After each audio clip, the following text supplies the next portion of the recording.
oil sa pinagprituan ko ng danggit. Konti lang. Yan.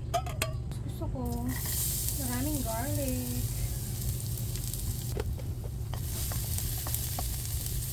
I-toast natin ng konti, yung medyo brown.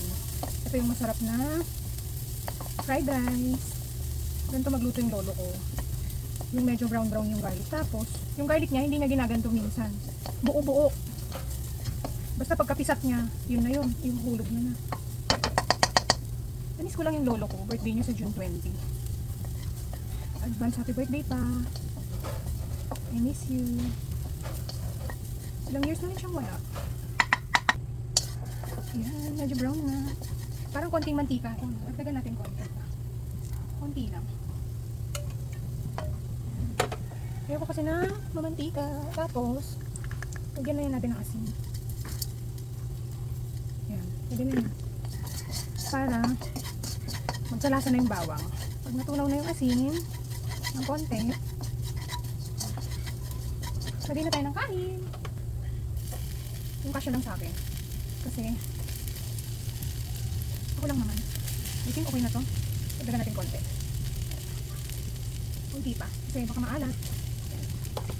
Tapos, lagyan mo na ng paminta. Salt and pepper lang to. And the bawang.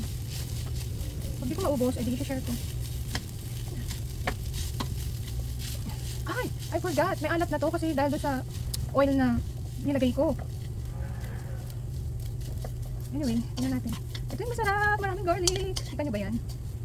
Yan. Ito ang masarap na fried rice. Turugin nyo lang. Lakas natin ng konti apoy. Yan. Pag mainit na to, wala na to. Tapos, papahinga na ako. Tapos malilegal. Girl, nakakapagod yung ganito. Yung magluluto ka pa ng food mo. Tapos, magpe-prepare ka ng food ng aso mo. Uy! Buhay. But I'm still thankful kasi nagagawa ko yung mga bagay na to. Diba?